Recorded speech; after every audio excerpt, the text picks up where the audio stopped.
Good evening. I'd like to welcome everyone to the Scottsdale Unified School District Governing Board meeting. Today is February 10th, 2015. Time is 5:06 p.m. And first we'll have a call to order, beginning with Mrs. Kirby. Pam Kirby. Oh, we did that already. Kim Hartman. Barbara Perleberg. George Jackson. And Bonnie Sneed. So that was the roll call. Please stand for the pledge.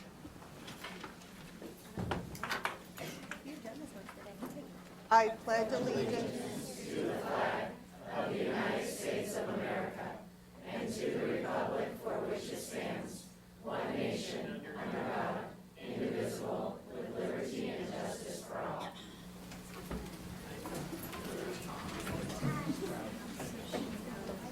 Thank you, everybody. First item on the agenda is the approval of the agenda. Can I have a motion? So moved. And a second? I'll second it. All in favor, please indicate by saying aye. Aye. Aye. And the agenda is approved 5-0. Next item on the agenda is item 5, students and staff recognition and celebrations. Thank you, Madam President, members of the board, and everyone for being here this evening. We have a wonderful evening of celebrations. Our first celebration we are very excited about. Our own Cammie Anderson is going to come up and recognize our newest National Board Certified teachers. We have 15 new National Board Certified teachers and 2 teachers that renewed their credentials this year. So Cammie, let's recognize the great work they're doing. Okay, I just want to first say how proud we are of the dedication of our teachers. They've shown us how show to their own professional development as well as to the dedication they have for their students by becoming National Board Certified teachers. SUSD has 15 more National Board Certified teachers and 2 teachers who have renewed their credentials. These teachers completed the rigorous coursework to take their teaching career to the next level. In all, SUSD now has 89 National Board Certified teachers. And when I call you, if you wouldn't mind to grab your certificate and your plaque and go out into the hallway so that we can get a picture. The newly certified teachers are Jackie Oates from Kiva.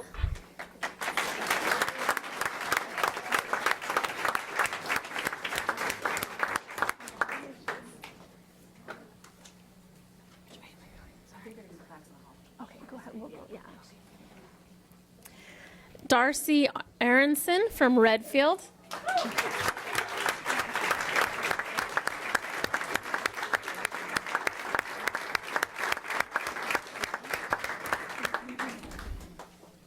Judy Draws from Cherokee.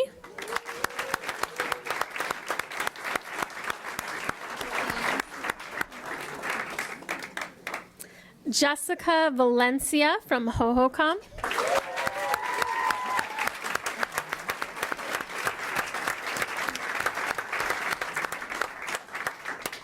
Robin Wynn from Laguna.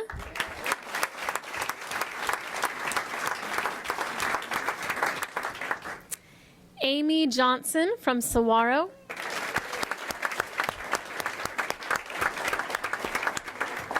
Congratulations. Casey Borner from Chaparral.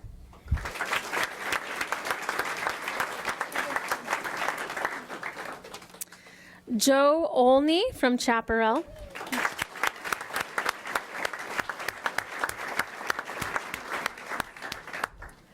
Ted Anderson from Chaparral.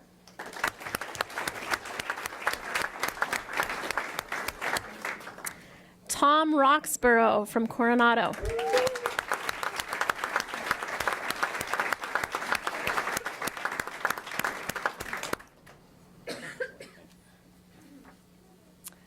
Linda Graham from Laguna.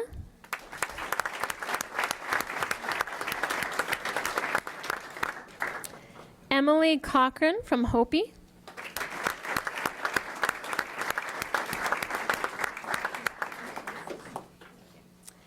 Diana Bodie from Hopi.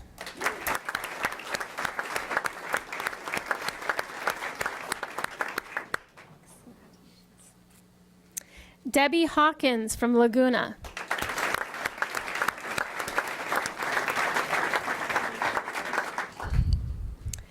Jill Schott from Cherokee.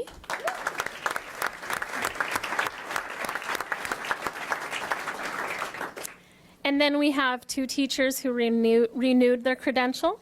Nancy Rose from Arcadia.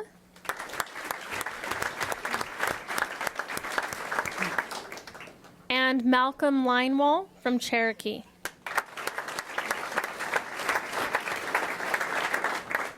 I just want to tell a little bit more. This year, SUSD is ranked first in the state for the number of qualifying candidates.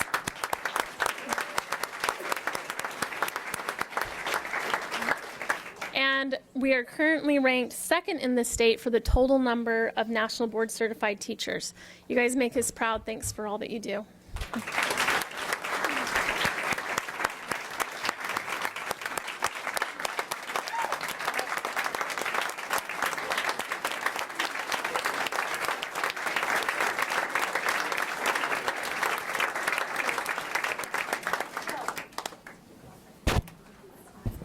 Reaching National Board Certification is truly a milestone. Shows not only great teaching, but it shows the commitment to our students. So thank you all for what you've done.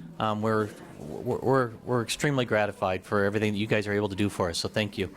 Next, I'm excited that we're able to celebrate some of our district spelling bee winners. Our winner and our 5 runner-ups. Karen Benson's going to recognize all 6 students who placed and are heading to the regional spelling bee that'll be hosted by Scottsdale Schools on February 19th. And I have to honestly say that our winner, Noah, he is calm under pressure. He sat there just before everyone else was a little nervous, and Noah just sat there listening to music with his hoodie on, and just he was tearing it up. So, matter of fact, Dave McNeil predicted Noah was going to do it because he saw how calm, cool, and collected he was. So we're great for all 6 of our students. Thank you, Dr. Peterson. Good evening, Madam President, board members, Sandra, and all here this evening. I do have the privilege of introducing to you our 6 representatives from our district that get to participate in the Region B. So I'm going to have them come up here so they can get more practice being close to the podium. All 6 of my spellers, come on up here and stand beside me. We'll introduce them and give them their own certificates in just a minute, but I want them to spend a little time up front. Fantastic. I'm going to have you face this way first, okay? Then we'll turn you around to the board. Fantastic. On January 23rd, it's just been a couple weeks ago, 25 elementary and middle school students representing all of our elementary schools, middle schools, and K-8 schools competed for the title of District Spelling Bee Champion. We had to go 14 rounds to determine our Spelling Bee Champion and runners-up, and the winning word was, do you guys remember? Introspect. Very good. They usually remember the word they get out on and the winning word.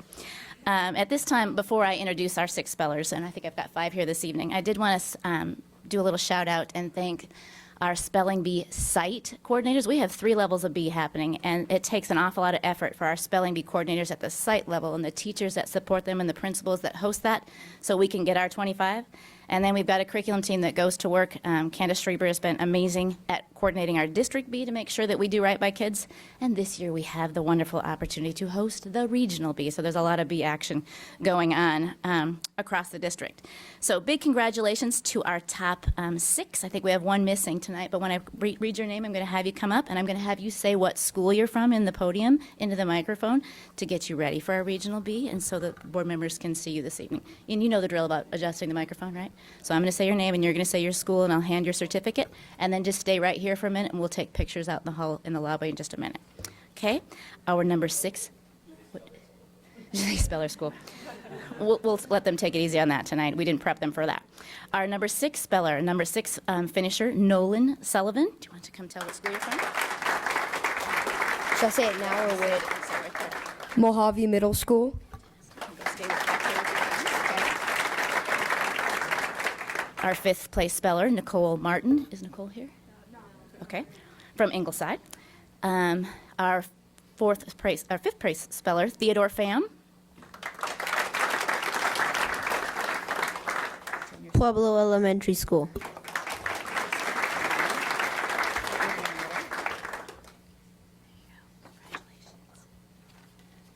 Our next speller, Farnham Bobber. Did I say it correct? Anasazi Elementary School.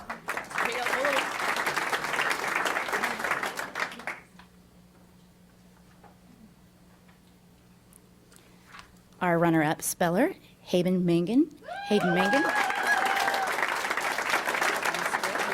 Mountainside Middle School. Mountainside Middle School, congratulations. And special congratulations to our first place speller, Noah Hatton. Tell them where you're from.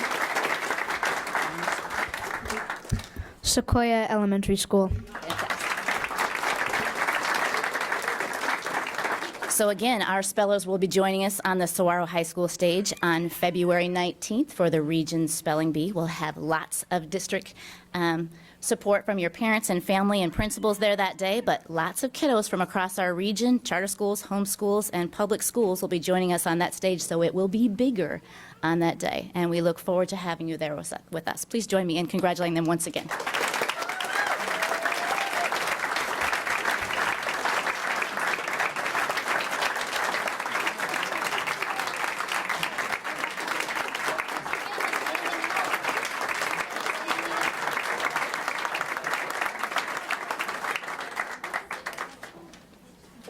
Great job, spellers, and we look forward to seeing you at the regional. You're doing great representing us. Next, our Sister Cities Art Contest. Dr. Mitch Von Echten, along with Doug Snyder from the Scottsdale Sister Cities Association, will recognize the 3 Scottsdale schools, second and third in the Scottsdale Sister Cities Association 27th Annual Young Artist Competition, and Doug will also share a little bit about the Sister Cities organization with us. Well, if I could, it's actually Doug Sidnor. Doug, could you join me at the podium? Madam President, governing board members, the reason for having Sister Cities is to develop international friendships and understanding with citizens of other nations. This mission is accomplished by people-to-people interactions and are managed by the Scottsdale Sister Cities Association. A heavy focus of Scottsdale Sister Cities is on the youth of Scottsdale, their education, and their increased international know-how. SUSD and SSCA have a long history of cooperation in this joint student education effort. With the encouragement and active support of SSCA, there exists an international club at each of our 5 high schools. This year we have 3 students who placed first, second, and third in the Scottsdale Sister Cities Association 27th Annual Young Artist Competition. And at this time I'd like to introduce Doug, who is a board member and responsible for the Young Artist Showcase. He is here to help us celebrate our students and teachers involved in this program. Good evening. President Sneed, Scottsdale Unified School District board members, and Mitch, I do want to thank you for the opportunity to come before you and celebrate the Young Artists and Authors Showcase program as sponsored by the Scottsdale Sister City Association. Again, I'm Doug Sidnor. I'm an architect that's been serving on the Scottsdale Sister City Board of Directors for about 7 years, and coincidentally have chaired the Showcase program just as long. It's a program I always enjoyed when I was in my youth, and so it's fun to kind of reciprocate and do the same for our youth today. As Mitch touched on, this is the 27th Annual Young Artists and Authors Showcase sponsored by the association, and we've done that since its inception. We do follow the rules from Sister Cities International, Washington, D.C., here locally. The program is a citywide art and writing competition open to all 13 to 18-year-olds throughout the Scottsdale area. We also then assemble professional juries to judge the submissions, and then it leads to an exhibition at the Scottsdale Center for the Performing Arts, which was held this year mid-December through late January, which is a great prime time of the year for our out-of-town visitors and during holiday break and such. I would like to sincerely thank the Scottsdale Unified School District for its support over the years, as it's invaluable at us doing a successful program. And there's 2 specific teachers in recent years that have just been really strong supporters, and I wanted to specifically acknowledge them this evening. I know they're invited. I don't know if they're here. Marcy Warner of Chaparral High School, and also Kelly Lawhead of Desert Mountain High School. Are Marcy and Kelly here? They're terrific. We've been buddies for many years, and I thank them year after year because they're always there for us with the submissions. So at this time, we'd like to acknowledge the award-winning art students. Each did receive a certificate and a cash award from Sister Cities Association back at the January 3rd awards presentation at the Scottsdale Center for the Arts. But if they could each come forward, as I mentioned their name, be recognized, and it's my understanding we have an additional certificate to provide to them this evening. No cash, but a certificate. We've already done that. We're good. First place goes to Ainsley Holbira, a Chaparral High School junior.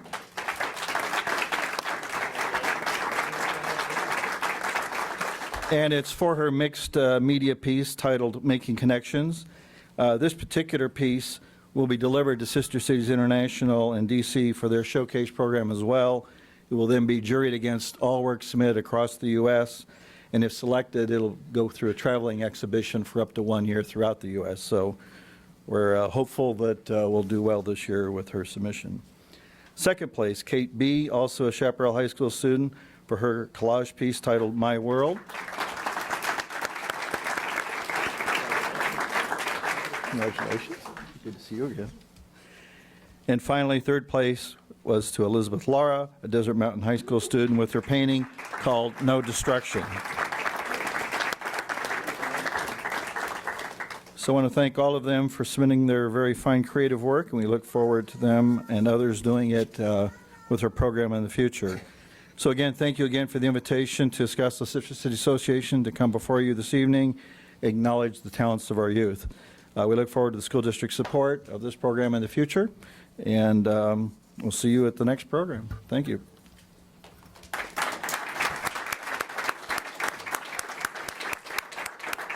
Congratulations to our artists, and also, Doug, thank you for the work you do with Sister Cities. It is a great organization that partners with us, not only to help showcase the talent of our students, but also the exchanges that we do. And so we are very fortunate to have Sister Cities here supporting Scottsdale schools. Next, the Division I State Championship POM team will be recognized by Dr. Mitch Von Echten. Desert Mountains varsity POM was state champs. Is Coach Bradford here tonight? Yes. Come on up. Absolutely. Madam President, governing board members, yes, that is a fact. Desert Mountains varsity POM is in fact our state champs. The girls competed in the AIA State Championship in Prescott this past month. The Pommies came in first against all of the Division I POM teams in Arizona. Next stop is Nationals in California in March. Great job, girls, and way to represent Desert Mountain, and congratulations, Coach. Thank you. Let's make sure we have the girls stand up. We got to have them up front so we can recognize them. Come on, girls, come on up front so we can recognize you.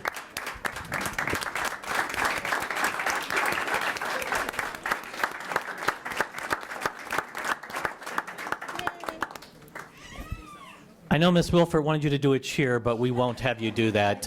But if you wouldn't mind, we'll take your photo out in the lobby, and we want to congratulate you guys. Congratulations. Good job. And good luck in California. Our final celebration this evening is the 2015 Arizona All-State Jazz Band.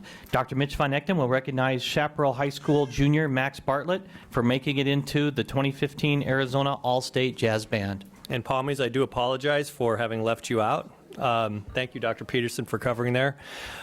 Do I have Max Bartlett with us tonight? No? Okay. Well, congratulations to Chaparral High School junior Max Bartlett for making it into the 2015 Arizona All-State Jazz Band. Max played the alto saxophone in Jazz Band 2 at a concert on February 5th, 2015 at the Mesa Marriott Hotel and Convention Center. Max was also a member of the 2014 All-State Jazz Band. So, round of applause for Max, please.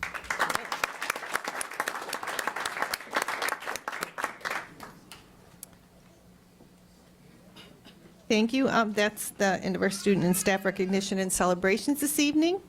The next item on the agenda is item 6, public comments.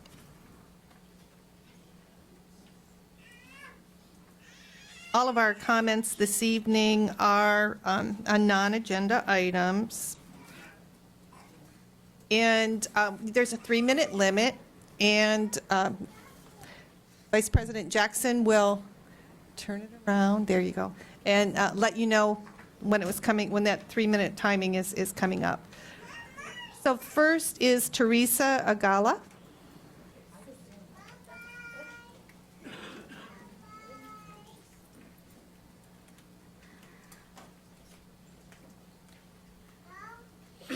Good Speak into evening. the microphone. Thank you. Okay. Good evening, everybody. And I coming from a Hohokam traditional school, and I coming for a very important reason for us, our community. And I'm sorry for my speaking my English, but I try to the best I can. And 8 years ago, I came into the Arizona. It's so difficult to find a good school where you where you feeling family, where you feeling security for your children. And I looking all around when I get to Scottsdale, and I asked for everybody, parents, how is your school? Are you happy with the school? Some say yes, some say so. And I found somebody from Hohokam Traditional School, and I say, how you like your school for your children? And say, oh, I feel so comfortable, my children learning, my children security. I'm happy with the teachers. And I say, that's I want for my children. And I start my children over there, and I feel like they say, like we're working together with the teacher.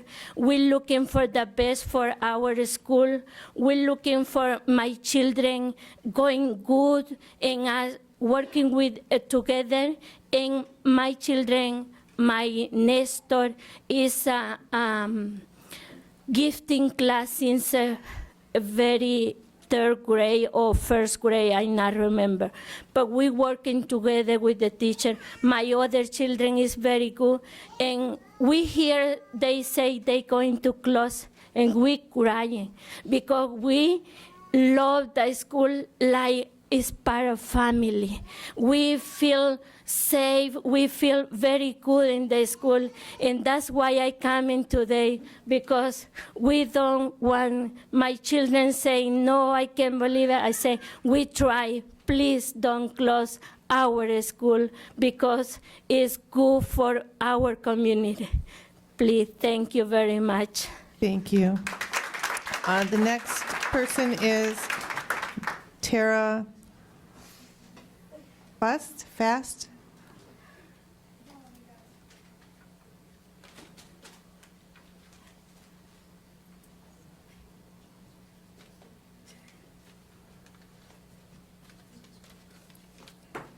Hi, I'm Tara Fast. I have 2 children at Hohokam, and I have one that will be attending. And I just wanted to come here today to say that I had a choice.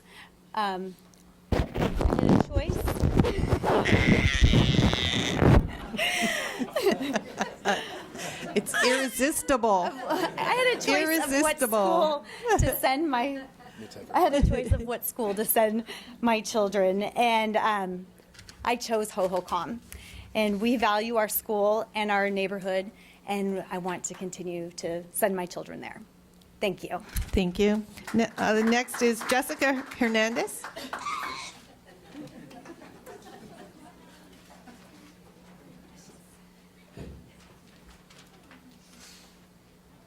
Hi.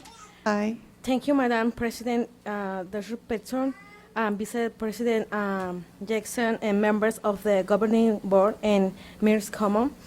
My name is Jessica. My children go to Hohokam Traditional School, and our community, our children want to work to school. It's our neighborhood, and I'm sorry, I speak English. I'm trying to speak English. I'm so proud of Hohokam School because they are good teachers. My children is very good in the school. I'm sad because do you want to close the Hohokam? I'm so very proud, and we don't want to be closed. and sent to another school. Would you like a translator? We have somebody who would do that. Oh, okay. I'm sorry. I'm nervous. I'm sorry. Oh, no need to be nervous. Okay. Que, lo que quiero decir es que mis hijos van en esa escuela. Yo soy madre soltera, no tengo carro y la escuela me queda cerca. Okay. She's a single mother. She doesn't have a car, and school is very close, so she can walk to school with her children. Yo estoy orgullosa de esa escuela porque mis hijos han aprendido demasiado. Yeah, she's very proud of that school because her children have learned a lot. Los maestros siempre nos dan opciones y ayuda para los estudiantes. The teachers are always giving them options and help for their students.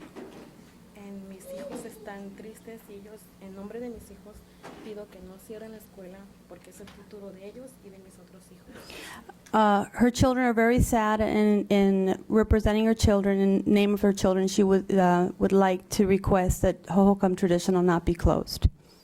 Por favor, no cierren la escuela. Please don't close the school. No me quiero ir a otra escuela. I don't want to go to another school. Hohokam es muy importante para nosotros. Hohokam is a very important part of our lives for us. Thank you. Thank you. Gracias. Thank you. Michael Peabody.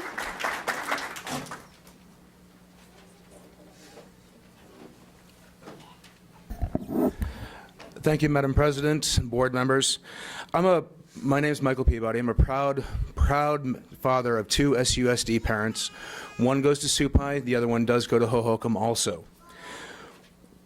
I was actually a former site council member, former PTA president, and also a current school volunteer. I've recently attended two planning board meetings, master planning meetings, at Ingleside and Mojave. I've also listened to the audio from the Kokopah meeting. Unfortunately, I couldn't find the Cheyenne audio. I've talked with parents and teachers from around the district, and I've come to understand that SUSD does have some problems, does have some excellence, and does have some needs. Some of the needs are equal programs in education for all Scottsdale kids, equal maintenance for all Scottsdale facilities, district spending, the excesses, the administration positions, pay, bus routes, per child spending have all come up at those meetings. We do have some problems at SUSD, and they can be fixed. One of the problems existing is that a group of northern parents, known as the Ross Group, Respect Our Scottsdale Students, on social media has been calling for closures, has been calling for a closure plan. And actually at the Mojave meeting, they invoked, and sorry if I use your name for this, but they invoked Mrs. Kirby's request to have a 5-school closure, I believe it was, sent to Dr. Peterson. And that was made by a parent on behalf of Copper Ridge, I believe he was from. I believe, truthfully, closing schools should never happen.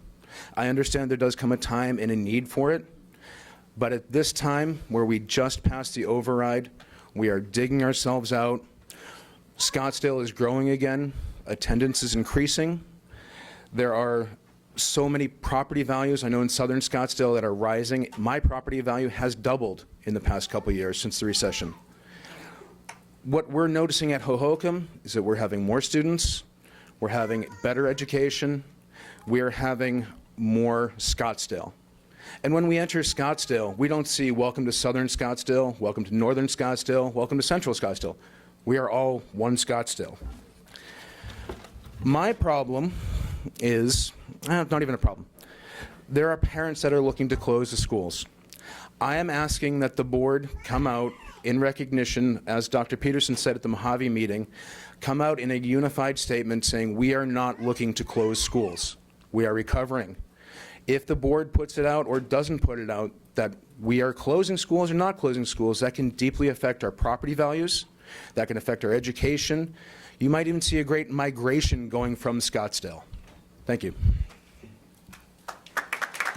The next person is, actually the last one that we have is Marie Sundvall.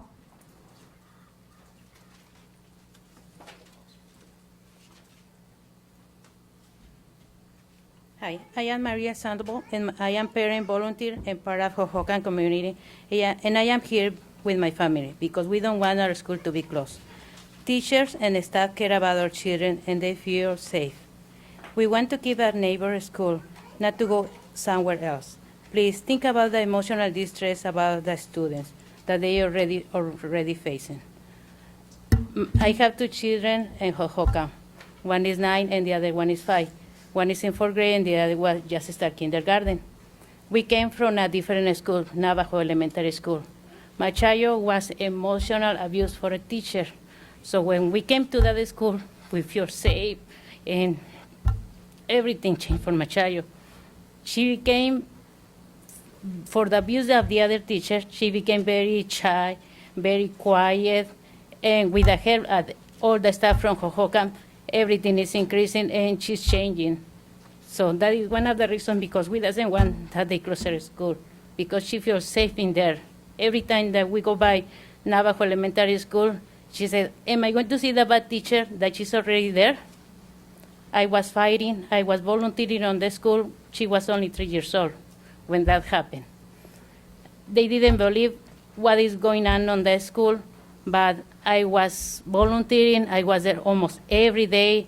I got fired from my work, but it was worth it because after all the investigation, they suspend the teacher, and she was out of the school for the last 2 months of the school year.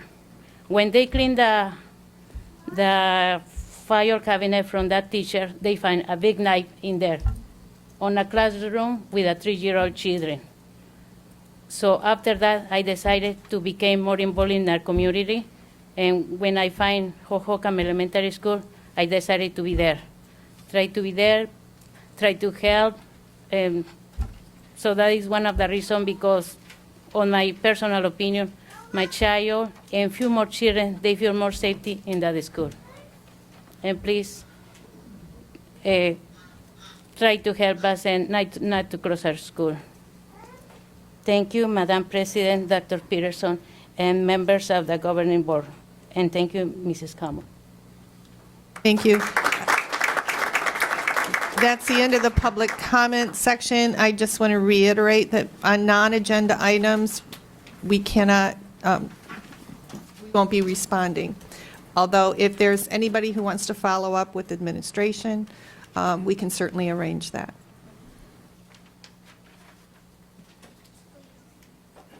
The next item on the agenda is item 7, Superintendent's Comments. Thank you, Madam President, members of the board, and our public. I have some comments I'd like to share with you about some other happenings. We had some great celebrations just a little bit ago. On this past week, February 2nd to the 6th, was National School Counselor Week. We want to recognize our counselors that have such a profound impact on our students' lives and the great things that they do every single day to support our students. Also, this past week, Cherokee Elementary School was named one of the 50 best American public elementary schools. It was ranked 13th best in the nation. Some of what stood out about Cherokee was it has the 2nd highest accountability score of all traditional public schools in Arizona. It was bestowed the A+ School of Excellence Award by the Arizona Education Foundation. It has consistently earned an A rankings from the state of Arizona, and we would like to congratulate Cherokee for that recognition and distinction. Yes, they deserve it. The VEX State Championships for Robotics. We're very proud to announce that we have 3 Mojave VEX robotics teams that have qualified for the VEX State Championships. The Mojave VEX IQ team qualified for the state by taking home the Teamwork Award for the best game scores and the Excellence Award for the overall competition. The VEX 1B won the Excellence Award and the STEM Award and the Programming Award. And then Mojave VEX took home the Design Award. On Saturday, February 28th, the Mojave VEX teams will join the VEX IQ and that qualified earlier to defend their state title, and they all will compete for a spot at the World Championships that will be held in Louisville, Kentucky.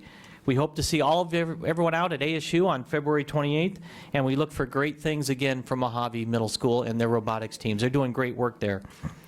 The 10th annual Max Preps Football Tour of Champions was recognized Saguaro High School's football team. They've been selected as an honoree for the 10th Annual Max Preps Football Tour of Champions presented by the National Guard. They'll be recognized for having one of the best football teams in the country, and they'll be presented with a National Guard ranking trophy. Overall, 17,000 high schools were looked at for this recognition, and to have Saguaro High School picked in this and then picked as a second time is a great recognition for the wonderful things they're doing in the classroom and on the sports fields. Our Super Kids Super Sharing, Cocopah, Ingleside, and Supai Middle Schools together donated more than 33,000 items. The breakdown was more than 21,000 books, 8,000 school supply items, 3,500 pieces of sports equipment, and nearly 500 cell phones were donated by students at Cocopah, Ingleside, and Supai that came together for the Super Kids Sharing event. All of these items will be given to schools that have needs throughout our valley, and we have a lot of children in the valley that will benefit from the great work that our middle school students did coming together. The One World event, Pima Elementary School was selected to participate. It is sponsored by the NFL and Play 60 programs. It celebrates diversity, culture, community, responsibility, and building relationships. Students were paired with another One World student in our state, and on January 26th, the students met their pen pals and they hosted an event full of music, cultural experiences through games and the arts.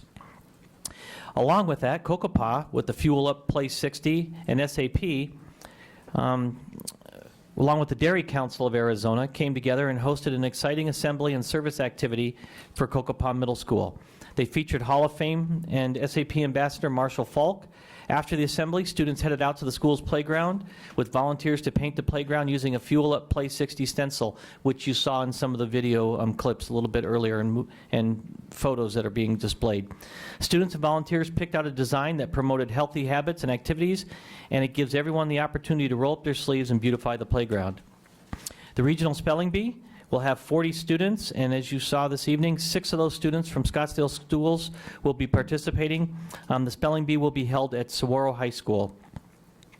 The All-City event was hosted on January 26th. It's our fall sports banquet. It honored athletes from Arcadia, Chaparral, Coronado, Desert Mountain, and Saguaro. It is one of the tri-annual banquets we have every year. It recognizes both academics and athletics.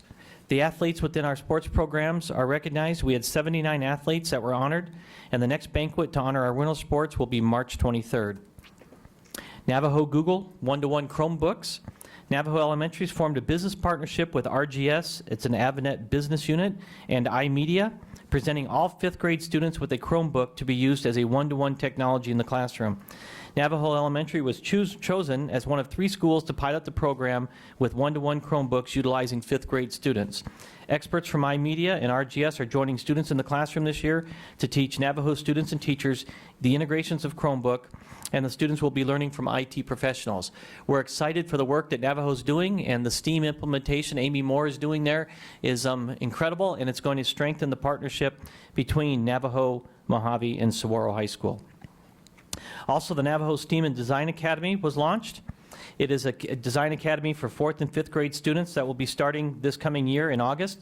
The Design Academy is a specialty program for 4th and 5th grade students. It provides the opportunity for students to learn using problem-based inquiry approach. Students will collaborate with multidisciplinary project teams and identify real-world problems, and then they will work to solve them. The Arizona SciTech Festival is coming up. It is held annually in February and March. On February 21st, our students will present gadgets, STEAM, and the science of the city. We have 8 schools participating alongside with entrepreneurs and local businesses, showcasing their inventions at this unique event. The city will also demonstrate its latest technologies and offer a behind-the-scenes look at the gadgets and gizmos it takes to run a city. Gadgets, STEAM, and the Science of the City takes place from 10 a.m. to 4 p.m. at the Scottsdale Civic Center Library and on the Civic Center Mall on Drinkwater Boulevard. Hopefully, you will be able to make it out there. The Parada del Sol is coming up this weekend. We will be in the Parada del Sol. We will have administrators, students, bands. We will be fully represented, and we're looking forward to spending the day in Scottsdale at the 62nd Annual Parada del Sol Parade. And then finally, just a housekeeping note to let everyone know, our IT department is relocating up to the warehouse, the Educational Services Center. That will be happening during our spring break, starting March 9th. So during our spring break, all of our systems will be down and out of order. We hopefully will have them up by Wednesday of spring break, but we want to make sure that we get plenty of word out, that email, phones, the SUSD backpack, Gifted Services website, Parent View, Student View, and Success Maker will all be out of service as we make this major relocation. We need this time to move our servers and our equipment to the new location. The renovations are coming along very well, and our IT staff is very excited to have a location with state-of-the-art equipment so that they can continue to function in a 21st century. That concludes my superintendent's comments for this evening. Thank you. Thank you, and good luck to the relocation team for her IT. I can't believe that could be done in a week. It took me 5 days to reconfigure my new phone. So anyway, so the next item on the agenda is consent agenda. Mrs. Kirby. Yes, I'd like to pull items H and M as in Mary.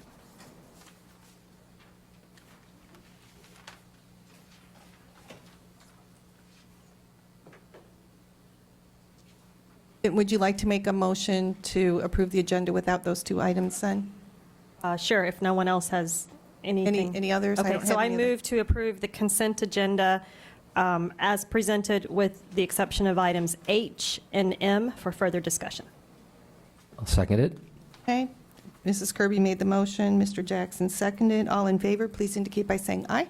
Aye. Aye. Aye. Motion passes 5-0. So then we'll consider item 8H, approval of minutes of January 23rd, 2015 special governing board meeting and study session. Thank you. These minutes, and I'm someone should check me, maybe Sandra. I'm fairly confident I pulled the minutes related to the Tonalea lease agreement special study session that we had, the public session.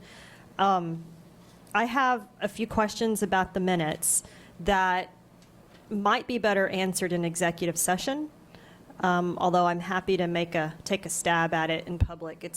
I'll leave it to the discretion of the board president. Have you discussed it with Sandra or Dr. Peterson or council? I put a call into council today, and we were not able to connect. Okay. So we've not had that discussion.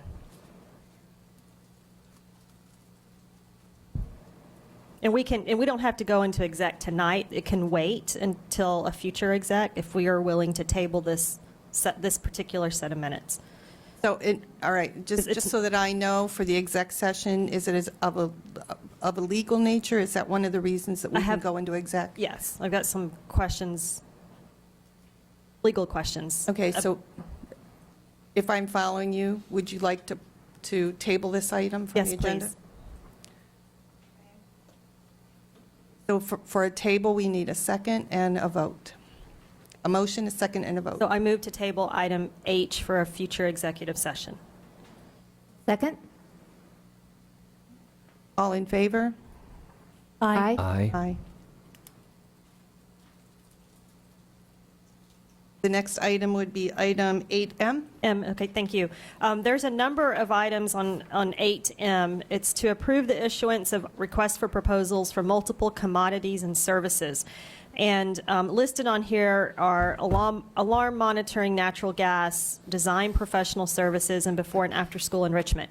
My question resides around the paragraph under design professional services, and it states that the purpose of the RFP is to obtain a qualified vendor or vendors capable of planning and designing district remodel and new construction projects.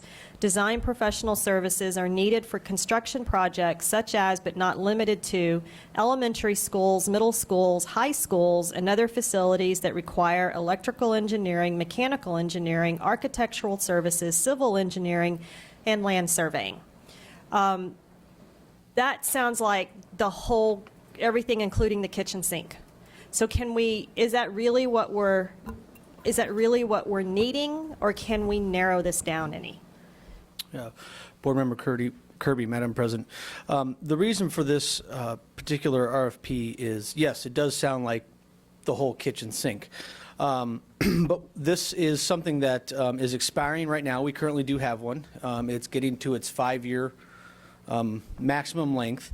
And so in renewing it again, in this broad of a scope allows us to be able to have services for not only construction if we have dollars for construction, but also for things such as emergencies, things that come up that we might need to be done in a lot of those areas. So in case we have a electrical problem at a high school or a middle school or an elementary school, or we have an HVAC problem, or such as here, possibly when we're selling this and we need to do some surveying and doing some things with an architect to be able to get to serve this.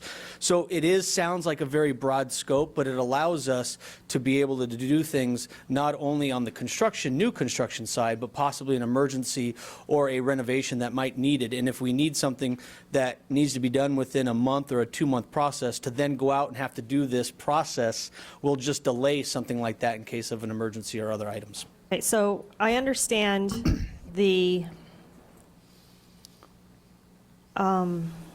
district remodel piece. I understand that language is in here because that is a reality, and I could see that there might be needs there. And I understand the emergency needs. But in an RFP, how do you even obtain proposals when they're this broad? My experience as an RFP is relatively specific. And then you solicit proposals from vendors who are willing to, or who are capable, willing to engage in that, and then you move forward, et cetera. And we don't have, at this point in time, any monies, to my knowledge, for new construction projects. Correct me if I'm wrong. Or high schools, middle schools, and elementary schools. Board Member Kirby, Madam President. Currently, right now, we are running out of our bond, so we do not have any bond monies. But we have, excuse me, in some cases, we have adjacent ways dollars. That could be used to fix aging electrical or egress and ingress, fences, roads, curbs, sidewalks, things like that that are ingress, egress that might be wearing out or might have an issue that come up. We also, again, could have dollars through our capital override or other items where a school might want to remodel a certain section of the school to be able to do things or do certain like things. And then we have emergencies. Again, as I said. So when we build something like this, procurement, myself, and Terry over here, we get together, we build a scope. A lot of other agencies do a very broad scope like this, such as the state. And we get together and we build a scope, and then a lot of vendors will come in. So like a mechanical engineer might bid only on the scope that has to do with mechanical engineers, and then an architect might only bid on certain areas over there, or there might be a firm that does mechanical, landscaping, electrical, and everything, and they might submit on everything there, and then we award based off the preference. So an RFP can be very specific, but it also can be very broad. We do a lot of things. One of the reasons to do an RFP instead of a bid is because we're not exactly quite sure of the scope or the service that we might possibly need, whereas when we do a bid, we know we want a blue pencil or a pen at the classroom, and that's pretty plain and pretty standard throughout it. But when we're doing something like this, we might need somebody who can do mechanical but also can do engineering, or might be able to do landscaping, or an architect that might be able to do remodeling or new construction or anything like that that might happen throughout the district. I'm just I'm not terribly comfortable with approving a very broad RFP with no specificity about what we're actually approving. Because if someone were to come ask me, what exactly did you approve here, I would have to answer, I have no idea. Okay. Thank you. Mrs. Hartman? Just one clarifying question from Mrs. Kirby's questions. So is there a particular vendor or vendors that are actually sunsetting their relationship with us that we're specifically addressing within this list, or? Yes, Board Member Hartman, Madam President. Currently, right now, we did a very similar bid approximately 5 years ago, and through the state procurement laws, that every 5 years we have to rebid or send out an RFP, depending on if it's a bid or an RFP. So currently, right now, we have a list of vendors through these services, and I'm sorry, I don't have the list with me, so I can't go through them all. And so because of state law says that we cannot have a contract more than 5 years, that 5 years is coming up, so now we're prepping to do it again so that we can have those services. Okay, so it covers all of these areas of maintenance or construction or, okay, thanks. Yes, board member. I don't know who came next. Mr. Jackson? Danny, thank you. I certainly understand Mrs. Kirby's questions and concerns. What if we hold this up tonight? Are you under a time constraint for this? Board Member Jackson. Currently, we have a contract that extends out for a few more months. So if there is something that we need to bring back or have more detail, we certainly can do that. We're not completely on a time crunch. But we do need to remember that RFPs like this, getting them out on the street, doing all the procurement statutes and regulations that we do could take upwards of 8 to 12 weeks. Okay. So, but, I mean, I know nothing about RFPs, so this probably is standard in normal practice. I don't know. But it could be tightened up possibly to, without putting you in a real jam. Is that, I guess, my question, not from a time standpoint. I know you can do it, timing-wise. Board Member Jackson, yes, we could bring back more detailed if that's what the board would like, and I think we have a little bit of time, not a whole lot of time, but a little bit of time that we can do this that wouldn't impact any services that we need. Mrs. Hartman, you were next. Yeah, okay. Mrs. Perleberg? I'll also ask a clarifying question. If we are to maybe look at more detail with this, one of the questions could be as far as what services within this scope would come before the board before any, I mean, I guess you would already have a relationship with the company, but as far as any action taken or dollars spent, what underneath this umbrella would come to the board before any action was taken, I guess, could be. Sure. All of it would. Board Member Perleberg. All of it would. Yeah, once the evaluation is done and then the committee recommends the firms, the whole recommendation would come to the board. And then as as projects come up that might not be emergency, most of those come to the board for you to see. What we talked about at the last board meeting when we talked about legal services, a usual not to exceed for a certain vendor will come to the board, and you will see that when it becomes very large amounts and dollar sizes. Thank you very much. And from what I'm seeing here, that design professional services, the only thing that I see that has new construction projects is just design professional services. I'm assuming that we shouldn't be confusing that with actually starting to start any new construction projects. Madam President, yes, this is not for the construction of a building or a project. This is just for the design services, which usually is the first step towards doing that if we did major construction. But again, as I mentioned earlier, sometimes we have emergencies that pop up and stuff that we don't have staff that can do some certain things that we might need these professional services to be able to do, to either submit to a city for it or just for maybe an insurance claim or something like that, that we'd need these services to be able to perform the repair in case of possible emergency. And do you feel clear on how you could tighten up language in order to get total support? Madam President, I would like to probably have a discussion of exactly the concerns that board members might have, and then from those, I believe that I can work with staff, Terry, procurement staff, Mike Romanoff, to tighten up any language that a board member might have concern of to be able to bring it back to get full support from the board. Mrs. Kirby, did you have a follow-up? I think I can maybe answer your question as I've been sitting here thinking. Obviously, the reason for the concern is that we have had 4 out of 5 community meetings where we're essentially putting a presentation up that appears to be advocating for a bond. And this, unlike before and after school enrichment, this particular area is of heightened awareness right now in our district. I think the solution is twofold. Maybe in the short term, simply just sending us the RFP related to the design professional services would be enough. Then we can get this approved and moved on.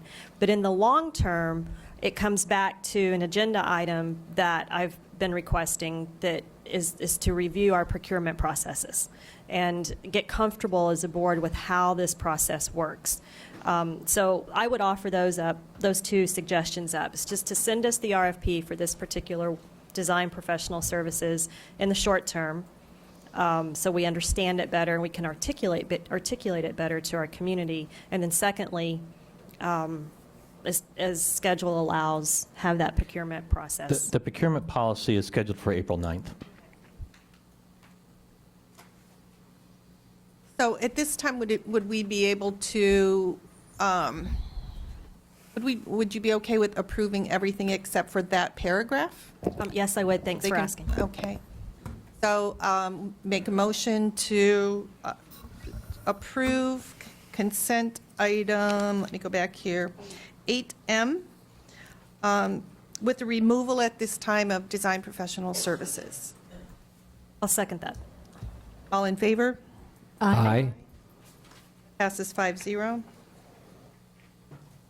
And we will revisit that. I'll put it on the agenda.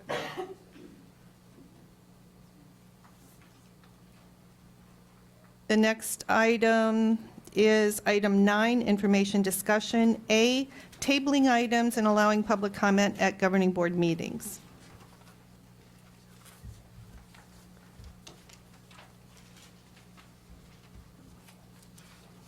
Madam President, members of the board, this, in light of your discussion last week, this will probably be a very brief discussion. We put this on just to clarify, because there were some questions at a recent board meeting about how and when the board could table items, and there were questions about did you need 24 hours in advance and how that worked. And as you discussed last week, with respect to a policy I'll talk about a little bit more later, under our action item called Rules of Order Policy BEDD, you are able to table an item. You don't need 24 hours advance. You do need a motion and a second and a majority vote. And with that, I'll take any questions you might have. Any questions, discussion? Mrs. Kirby.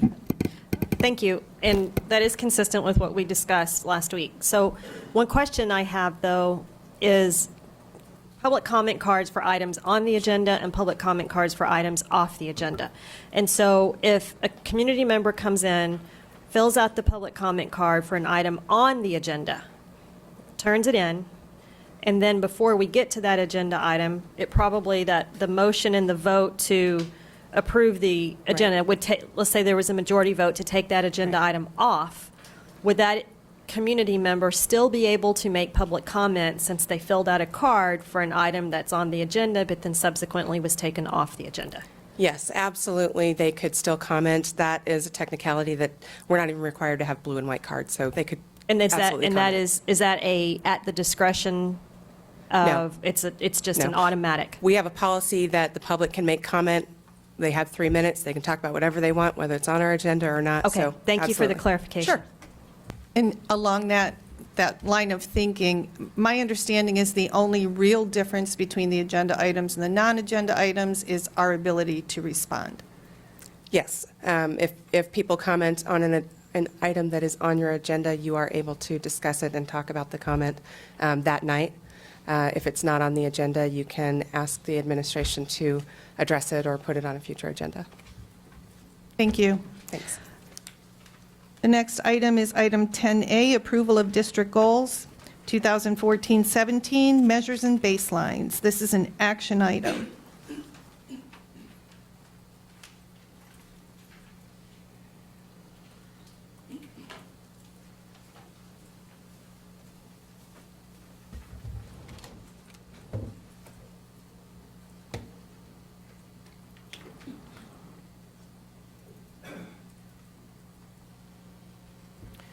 Thank you, Madam President, members of the board. This evening, we're bringing forth to you the culmination of many months of work that you all have done, and you've spent a lot of time looking at the district's goals and where we need to be positioned and things we need to be focusing on over the next several years. And in doing that, we started with our strategic plan. Our vision is a community that engages, educates, and empowers all to excel. Our mission is to deliver a world-class education promoting the highest level of academic achievement, creativity, and personal growth that will inspire greatness in today's students and tomorrow's leaders. And our values are excellence, collaboration, leadership, character, and creativity. Along with that, our strategic area priority goals were high standards and accountability, teacher quality and professional development, optimal class sizes and personalized learning, technology improvements and integration, communication and community partnerships, and finally, school safety and student support. With all of those items from our strategic plan, you've worked on it, you've put together some goals for us as we move forward, along with some measures and baselines. The first goal area is academic achievement, and the suggested measures are our label points, the 4-year graduation rate, percent of graduating seniors that participate in a course that provided the opportunity to earn college credit during their cohort, and then several questions that come from our parent survey. And so we have those listed, and the benchmarks that have been put forth during your different discussions and study sessions. The next area is fiscal stability, a balanced budget, looking at each year an operational efficiency process that needs to be improved, and then the percent of dollars to the classroom, and the benchmark and the metric that we would be trying to achieve as we move forward. In external communications, it's results from our parent survey questions. We have new questions that were developed by the governing board that will be in our parent survey. In the organizational health area, we have survey questions, some new questions, and also a current question, and then also looking at unplanned certified employee turnover rate and our goal to decrease that as we look in our coming years. And then finally, in school safety, some parent survey questions that are existing, a new question on the employee survey, and then looking to reduce the number of discipline and office referrals at our schools. Those are the culmination of the work of many, many months that the governing board has put forth with staff, and we're recommending that the governing board approve the district goals with measures and baselines as discussed and finalized at the governing board study session on January 8th, 2015. Mrs. Kirby? Thank you. I'm going to ask you a question that we've asked a couple times before, but I think just to memorialize it here tonight with the video that folks can watch, it would be beneficial. For many of the goals that have a goal that's lower than where we are today, could you dial through and just explain why we decided to adopt a goal that is lower than where we are? Great question. There's several of these you will see that you look at it and go, gosh, well, if you're achieving graduation rate 91%, why are you saying maintain 90% or higher? That one, first of all, as you know, when you are achieving at high levels, to maintain that achievement is something that continues to take a lot of work, and so we felt maintaining at 90% or higher was appropriate compared to 91. Sometimes maintaining is as much, if not harder work, especially with the new standards. With the next areas here, looking at these standards for benchmarks for 3rd, 5th, and 8th grade in reading and math. Part of the reason there is we have new standards, and so we've been working with the new standards with our teachers, and this will be the first time we will see some of the assessments on those standards, and so we felt 85% or higher was an appropriate benchmark. Obviously this next year we can come back and readdress some of those and see where we go, but we want to make sure that we continue to do well, but we felt it fair to our students, our teachers, our administrators, that we make sure we acknowledge we have new standards in place that we're seeing, and from what we've heard from other parts across the country, there has been a dip because the newness and trying to make sure that everybody's well prepared. So that was the reason with the academic achievement area. In the fiscal stability, it's pretty straightforward, so we're meeting there and accomplishing it. In the new parent survey, again, we do not have baselines. So we're looking at what would be appropriate and what can we do, and then based on that, come back this next year to adjust based on the new baselines. And so that's the idea there, was looking at where we are, where we need to go, realizing that some of these things are new, and we've got to make sure that we do them appropriate. The good news is we have time to readjust once we get through this year. And it's interesting to note, the state's doing the same thing.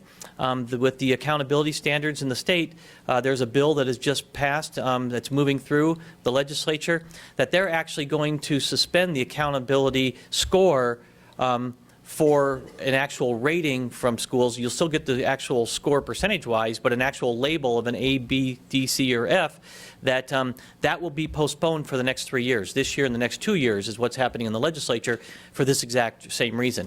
In new standards, we have to make sure that things are adjusted and things level out. Same with the new employee survey questions. Again, we can come back and adjust those this next year once we get some baselines established, and that's the reasoning behind that.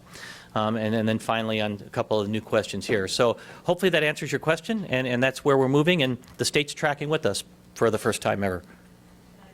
Yes, follow-up? Can I have some follow-up? Okay. A clarification, thank you for that. I just think it's important to help people understand why we did what we've been talking about over the past 6 months. On the fiscal stability percent of dollars to the classroom, what we talked about was what I thought we talked about was 1 percentage point higher than SUSD's February 2015 baseline. The presentation said the state average. I thought we had already discussed that and moved away from that, back to SUSD. Board Member Kirby, Madam President, from my notes, when we started talking about this, we talked about, I brought up a discussion about the Auditor General reclassifying some of our dollars based off of their interpretation of where dollars go versus our interpretation. And during that discussion, we talked that our amount right now would not be a true picture of it. So I believe, so the discussion went back to the state dollar. So that's where my notes and how I built this. So. Well, then I'd like to offer that up for further board discussion, because I understood it that, yes, we were reclassifying, and so therefore we did not know what our February 2015 percentage was going to be, but that we expected it to go down, and these are dollars to the classroom. And so therefore we would set a goal for ourselves to beat the February 2015, so this would be for next school year, next budgets, by 1 point, not beat the state average, because the state average is much lower than even where we're going to be reclassified to, isn't it? Board Member Kirby, we're not sure of where we're going to be reclassified yet because we don't have those figures. We have some general items from the Auditor General. So I do not believe it'll be as low as the state average, but I don't know how far away from the state average it's going to be.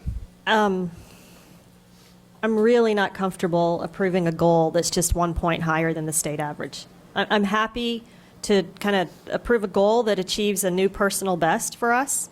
I think that's reasonable, and I think 1% is completely doable. But I believe it sends a very questionable message to our community that if we're just shooting to be only 1 point higher than the state average in dollars to the classroom. Board Member Kirby, if it is the goals or the board's decision to be higher than 1% of the February 2015, then that is what we will do. So if that is the intention of the board, I believe we can change it, and we will work towards that. Hartman? Mr. Bryan, I'm comfortable with that response. I think that does make sense. It is about us comparing ourselves to ourselves, but equal to or better than. Would even be comfortable with the unpredictability of how dollars are going to shift around. But certainly we are exceeding this expectation, so it would be us compared to ourselves, I think, because we're in the top, quartile or really 10th percentile in just about any metric. Board Member Hartman, I am very comfortable. Again, if that is where the board would like to set it and change it to, then we will take on that challenge and do the best that we can to get there and strive as hard as we can to make sure that it's done. Mr. Jackson? Danny, would you repeat again what the new metric is? I actually, that was my memory is consistent with Mrs. Kirby's. on where this discussion went, but please reiterate again. Sure. Where we're going to end up, assuming we move forward down this path. Board Member Jackson, when we discussed this, I don't know the exact month because we've been working on this for a while, we talked about that I have had discussions, and through the performance audit, we're getting very close to finishing that. And through some of those very long discussions, and I think a final agreement to disagree, ourselves and the Auditor General, on coding of certain personnel within the district, that they are taking people like librarians, counselors, psychologists, that we do what's called split coding. So we code some of their time in 1,000, which is the classroom dollar function, because they are in the classroom, they are working with students, they are teaching, librarians are teaching. We submitted lesson plans and everything to the Auditor General to make our case, and taking those out and putting those people into the category that they should believe should be fully funded, which is our 2,200 function or our 2,100 function, which is instructional support services or student support services, when you look at our pie chart that we always talk about. And so in doing that, when they reclassify those dollars, which I'd like to say is just a couple $1,000s, but it is a very large dollar amount, then that percentage is going to go lower of dollars in the classroom, because we went, and then they'll become higher in the, not in administration, in the instructional services and inside the student support services within the pie chart that they do in their graph. And so again, they're making those changes. We have not completely seen them yet. We've had discussions with them. In the report that comes out, and I'm not rolling my eyes, I'm thinking here, in the report that comes out for fiscal year 14, which will come out in February or March of 2015, which is why the February date is on here, we believe those changes will be made.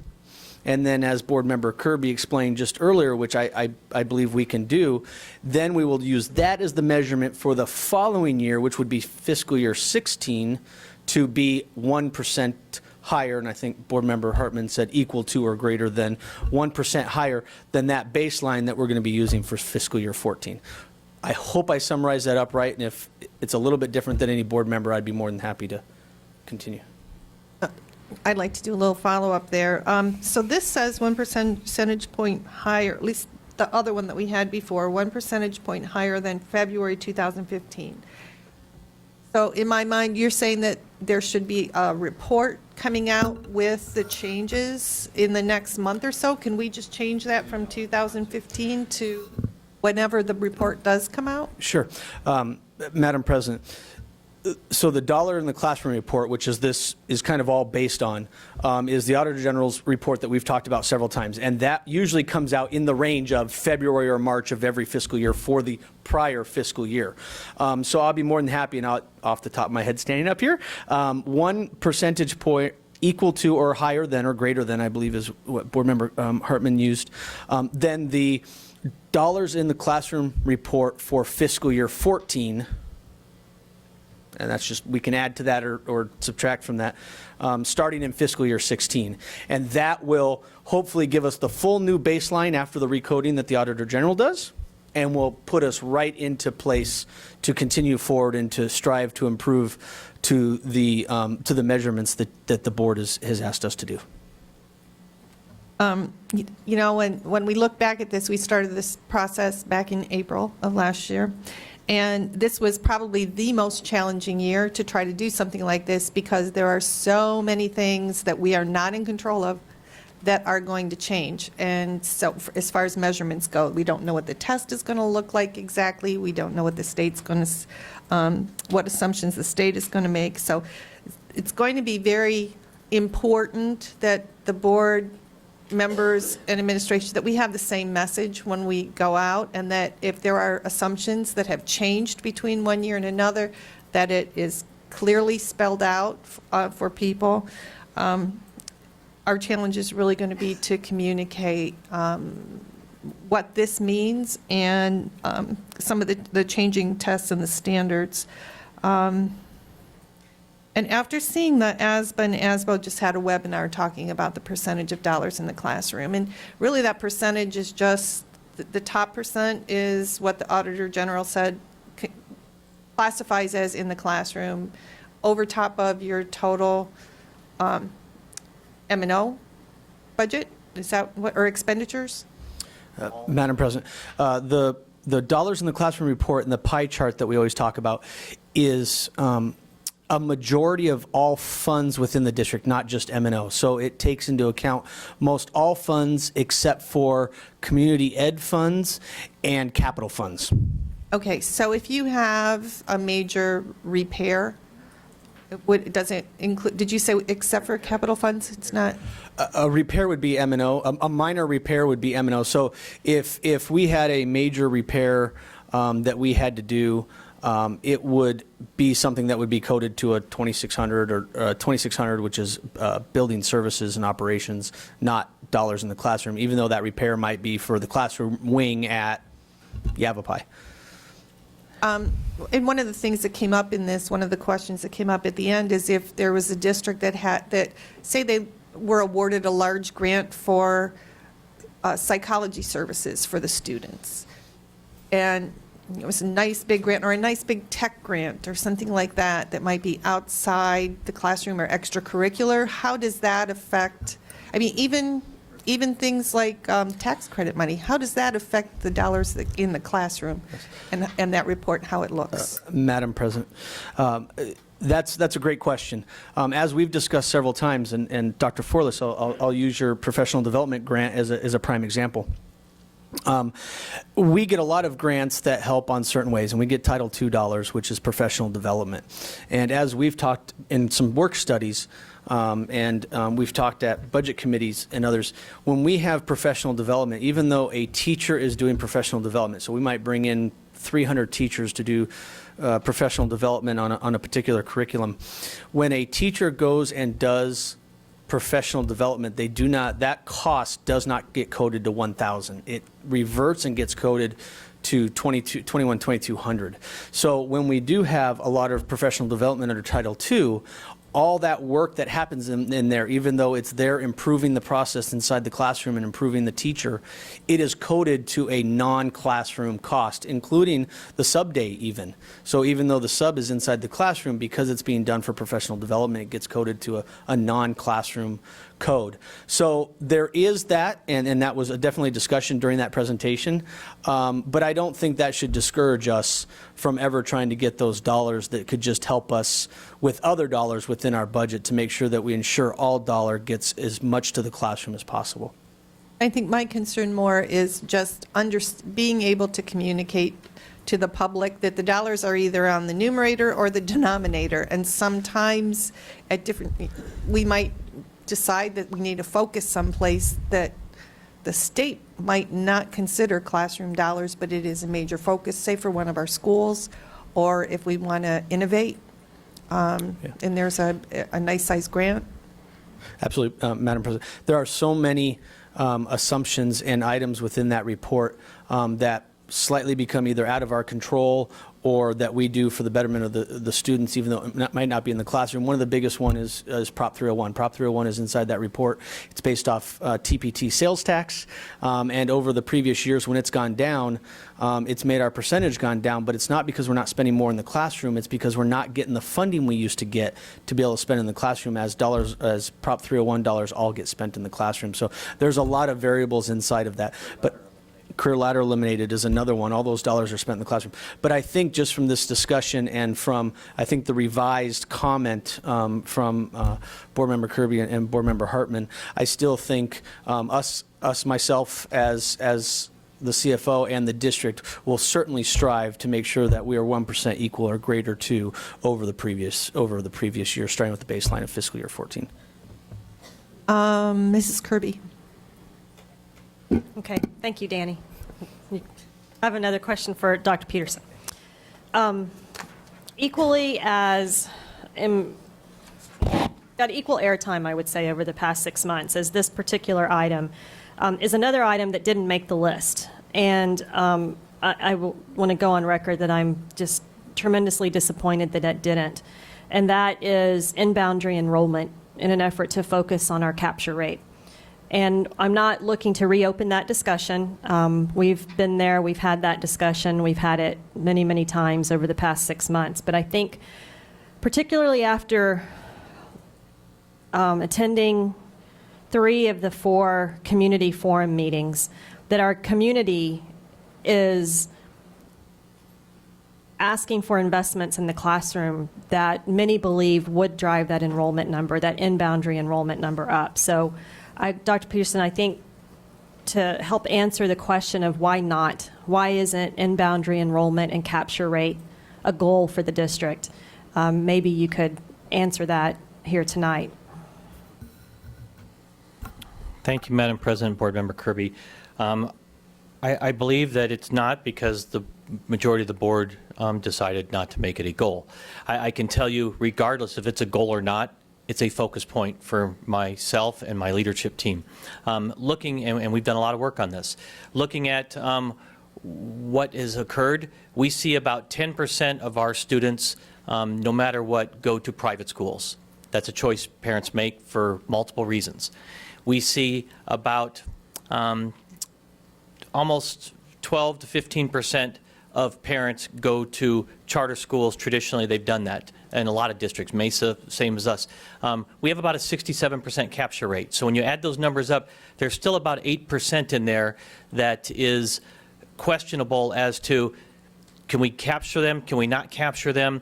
Try to get 75% capture rate, because that 10% is going to go to privates no matter what. Roughly 12 to 15 is going to go to charters. We need to capture back that other 8%. That's what we're really focusing on. This past year, it was an anomaly year in the sense we lost the override for the second time. We had to reduce specials. We had to change our schedule. That impacted folks. We know that. This year, thankfully, our community has approved our override. We're able to restore specials. We're able to reduce class sizes by 3 on our staffing ratios across the board. We're hearing very positive that that's going to help us, but that doesn't mean we sit back and rest on our laurels. That means we say, what can we continue to increase that capture rate? So the capture rate is really the goal of what we have to do. Beyond just enrollment total numbers, it's capture rate, and we have to make sure our in-district capture rate is increasing, and that's what we're focused on.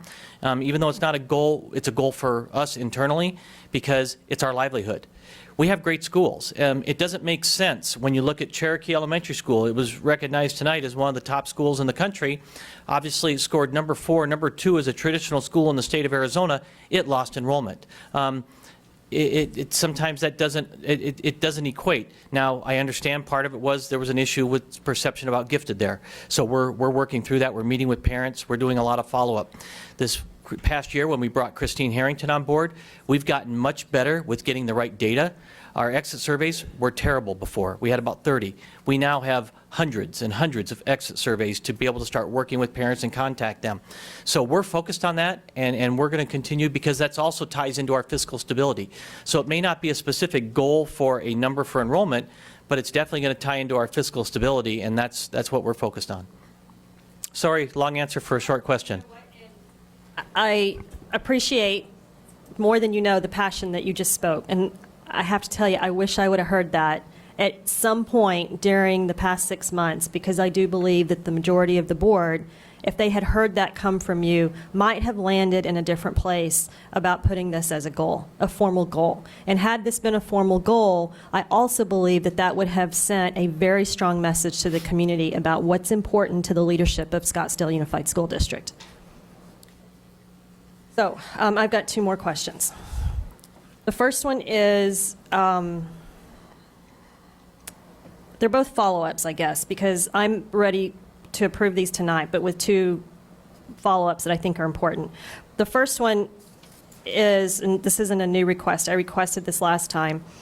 How do these, I don't know, 15, 20 goals translate 27 goals. into a performance payout? Because these are your performance payout goals. Great question. And we don't have to answer it tonight, but I do think that we as a board, before we get to that point, sooner than later, like I'd like to answer it before we see what the results are and lay out what are the rules. So that's the first follow-up. And then the second follow-up is thank you for adding on this sheet, which nobody else can see, but the data collection process and the reports, et cetera. I would still like one more follow-up, and is just to have the numbers for our baselines also provided, because even while the data collection process is fairly specific, it could still be left to interpretation.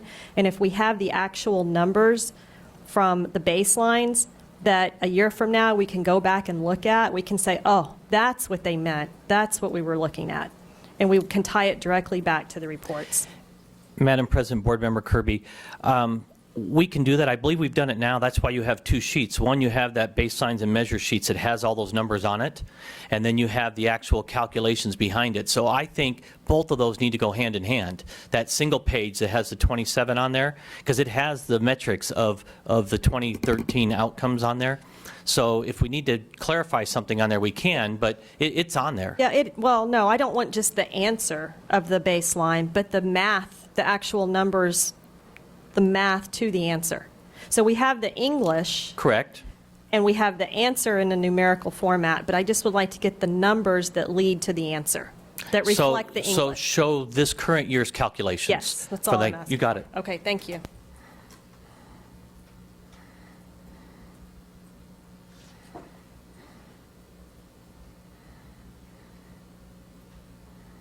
Mrs. Hartman.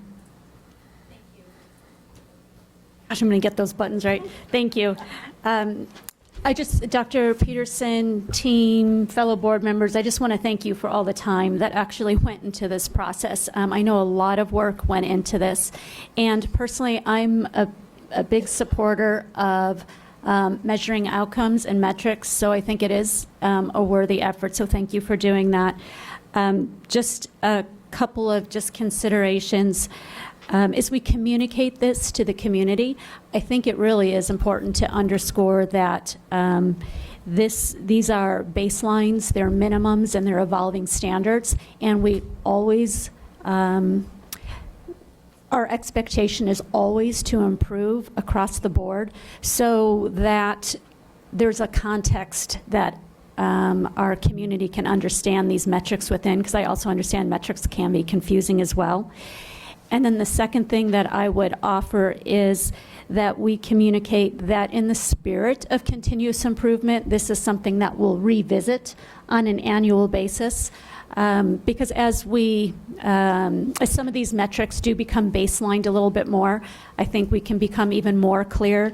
And I think there's some other really terrific things that we're doing as a district in the community, like the dollars that we secure in terms of community grants and school tax credits, the student support that really we should combine really with in-classroom dollars, and just a number of other, I think, successes, or as well, even as more than successes, just important outcomes to measure, that we over time take a look at those and make sure those are reflected in balance as well. But that's just part of the spirit of continuous improvement. So thank you, and those are just a couple of considerations for us for the future. Thank you. And as we've talked before, our next steps then would be to develop a dashboard, to develop some kind of a visual so we can also communicate it quickly to people who don't like to get down into the weeds, as well as having the explanations of our assumptions and the metrics that we were talking about before, and then also tying to the superintendent bonus portion that's mandated by the state. Thank you, Madam President, members of the board. Our first steps, once it's approved, is it will be prominently put on our website so that it is seen. We will then communicate out that we've done that. We're working on a dashboard now. We didn't want to get too far along in case some additional things changed, but and then our goal is do quarterly updates to the governing board based on our dashboard so that the governing board and the public can see, gosh, here's what we're doing. We hit this target. Maybe didn't hit this target. Why didn't we hit it? Or we haven't even gotten to this one yet. So we will be planning on doing quarterly updates to the governing board throughout the year, because I think that's important. Thank you very much. Any other? Okay. I just want to clarify. So we will, on the fiscal stability one, we will change that to the 1% increase over the fiscal year 14 dollar in the classroom report. That way we don't have February or anything else. It'll be the fiscal year 14 dollars in the classroom report, and we'll make sure we have that change on there. Yeah. We need a recommendation. So do we have a motion? I'll move to approve the, sorry, I'm going to look at the agenda. The measures and baselines for district goals 2014 through 17 with the one change on fiscal stability. Percent dollars to the classroom will be 1 percentage point or better than the fiscal year 2014 report. I'll second that. We have discussion or, okay. All in favor, please indicate by saying aye. Aye. Aye. You better clap. I did. I did. Thank you. The next action item is item 10B, revisions of governing board policies, section B, school board governance. Marshall. Madam President, members of the board, I'm bringing to you recommended adoption of certain B policies and a little bit of explanation about the ones that we are not yet ready to ask you to adopt. The board reviewed these policies at its work study last week. Tonight, we're recommending approval of 4 of the policies that you reviewed with myself and Chris Thomas from the Arizona School Boards Association last week. We had good discussion and I believe came to consensus on these, which I gave you a red line as well as finals of. The first one is board organizational meeting, policy BDA, school board meetings, BE, rules of order, BEDD, and school board legislative program, BJ. I went ahead and just kind of highlighted, pulled out what the main points were of each of these. For the board organizational meeting, we were recommending adding the ASBA language stating that the board may elect a president at any time. For the school board meetings policy, we're also recommending the ASBA recommended language regarding your ability to reschedule or cancel a meeting, generally in case of emergency. For rules of order, policy BEDD, again, ASBA recommended language regarding that we hold regular meetings at least once a month, which we certainly do. And also the recommended language regarding tabling an item that I alluded to earlier, which just says that a motion to table is in order at any time and no discussion is in order. This last one, policy BJ, is one that we did not have. And ASBA recommended it. It essentially says the board will participate in legislative programs through conferences with the State and National School Boards Association, and also authorizes the superintendent to actively participate in the development of legislation that has a positive effect on educational programs of the district. With that, I will, I wanted to remind you which ones we're not doing tonight. As we discussed last week, we need some additional feedback from board members on these policies, including evaluation of the school board and the exhibit, which is the board self-evaluation. I suggested that you might want to do that in light of this discussion about your goals. Board member authority and responsibilities, BBAA, board member ethics, BCA, and then school attorney. On board member authority and responsibilities and board ethics, we had a lot of discussion about we had quite a lot of detail from our own policy, and then ASBA had different language, and each of you were going to, or are going to get back to me individually with your thoughts about those. And then school attorney, it sounded like we had consensus on raising the threshold not to exceed number from 30,000 to 60,000, but there was some discussion about your individual interactions with either your in-house lawyer or outside counsel, and so I'll take your suggestions individually on that, put all that together in one document and send it back out to you for further comment. Are there any questions? Questions, discussion? So just to be clear, you're waiting for our input on the 4 policies and the 1 exhibit? Yes. And so tonight, we would be adopting or revising items BDA, BE, BEDD, BEDG, and BJ. Not BEDG. That's on our Is it? Oh, I'm sorry. It is. I missed that. I apologize. Oh, it was the minutes? Okay. I apologize. I missed that one in my presentation. Oh, okay. It's on there for action, though, Sandra? Okay. So we are taking action on it? Yes. And we just, okay. So I will make a motion that the SUSD Governing Board adopt or revise the following policies: BDA, Board Organizational Meeting; BE, School Board Meetings; BEDD, Rules of Order; BEDG, Minutes; and BJ, School Board Legislative Program. Can I have a second? I'll second. Motion is made, seconded. All in favor, please indicate by saying aye. Aye. Aye. Motion passes 5-0. Next item on the agenda is item 11, future items.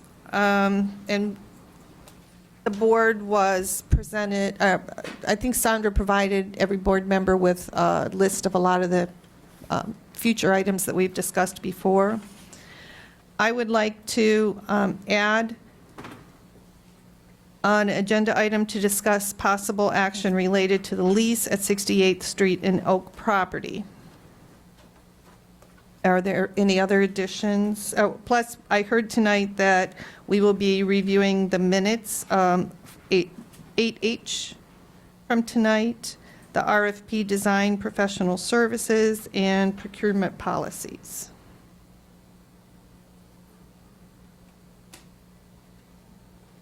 So there, yeah, a lot of those are already on your list for proposal. I see on, I'm sorry. Okay.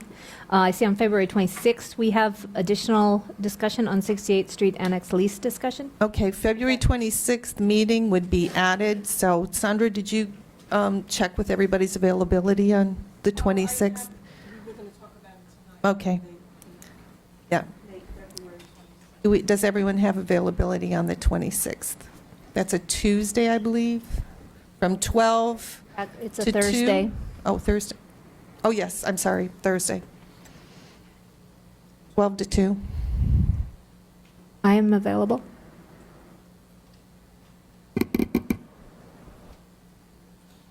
How about, it looks like Mrs. Hartman won't be able to make it.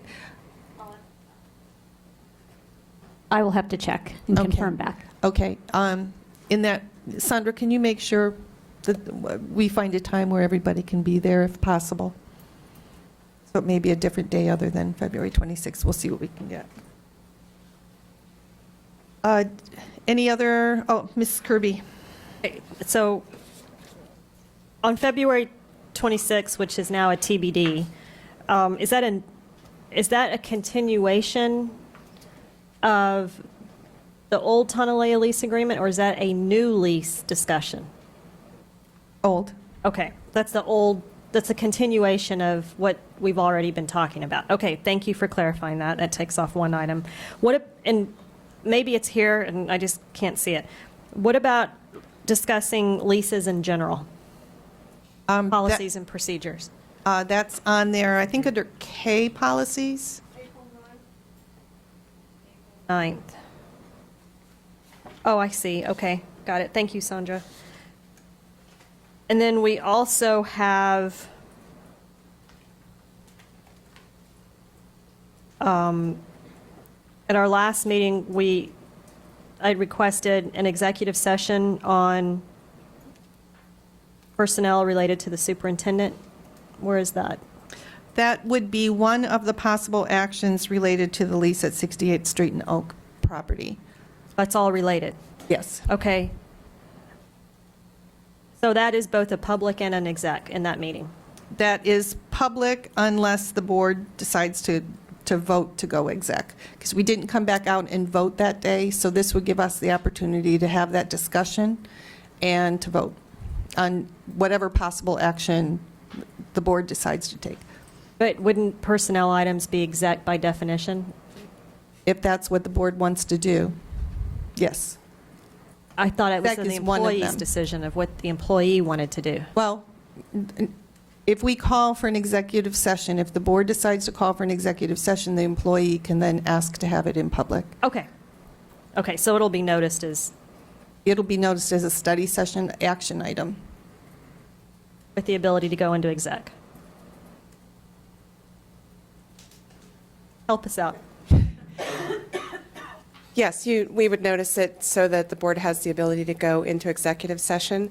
If we do notice a personnel executive session, the employee has the right to request everything except salary be discussed in public. Right. That's consistent with my understanding. Okay, thank you. And then we had started a discussion on open enrollment policy, and then we agreed to kind of step it up, take it up to 10,000 or 50,000 feet at our last meeting. And is it on here somewhere before April 14th where it's listed as an action item?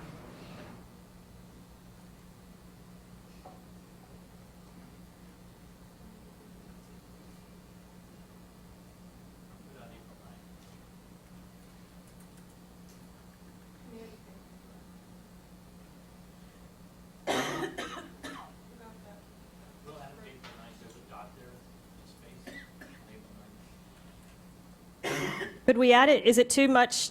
Is it, what about March 24th?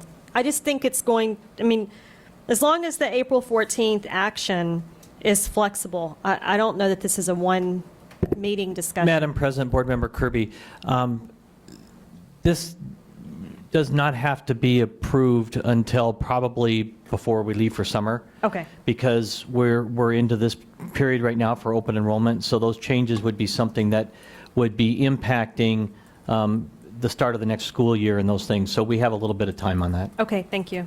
And my recollection from our study session was that we were going to go back to the principals, for all the principals, to see how, and we had heard from the high school principals, but my recollection was that we wanted to go to all the principals to see what the impact would be before we discuss it again. Well, there's two, it's kind of two-pronged. One is, yes, to go back to all the principles and some of the procedural, but, and I think it was actually you that said, we need to understand what's the question we're asking. And I think that's a board discussion as opposed to a principal discussion. What question are we trying to answer with this policy? And so it's both. We can do both at the same time. Thank you. Okay.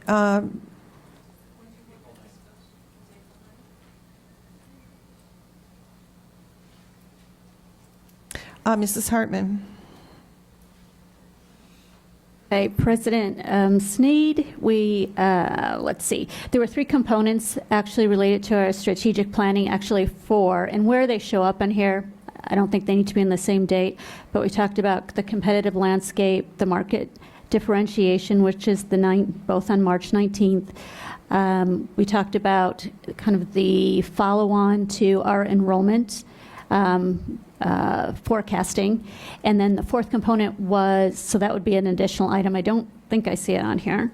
And then the 4th was the process by which we get input from the site leadership and communities, their input on where they would like to see their schools, how they differentiate themselves, how that fits into our strategic plan. And then one last item that I don't think is on here yet, but we had talked about, which is deeper understanding around our benchmarks, the actual tools that we're going to be using, how teachers are adopting them and getting comfortable with them, how we analyze the data. May 7th is benchmarking. Is that May 7th? Yeah. I'm so sorry. Okay. That's on, oh, got it. Next page. Perfect. All right. Thank you. So that all fits underneath that benchmarking comment? Great. Thank you. Mrs. Perleberg. Is on May 7th, community, oh, I'm sorry. No, go ahead. Go ahead. Well, that's, you sure? Okay. We'll see if, okay.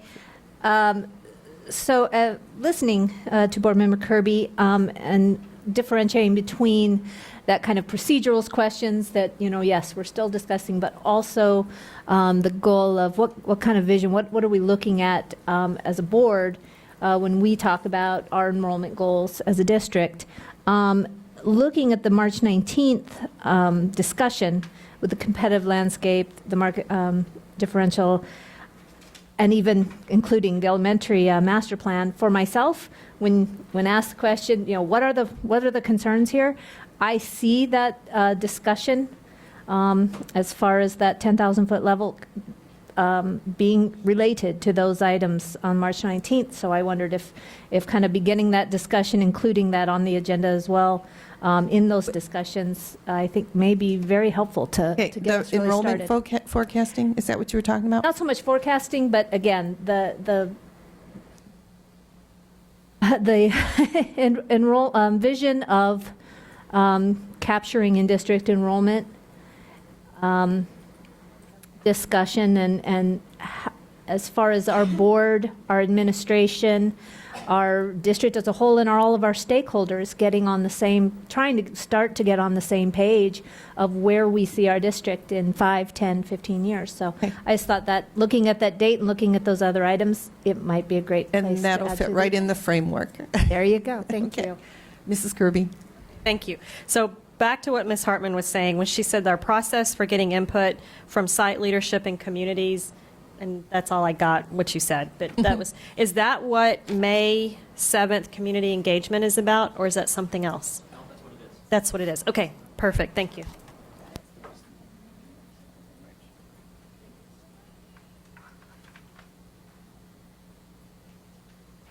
Okay, with that, then, there's no more discussion. The next item is 12, dates of upcoming meetings.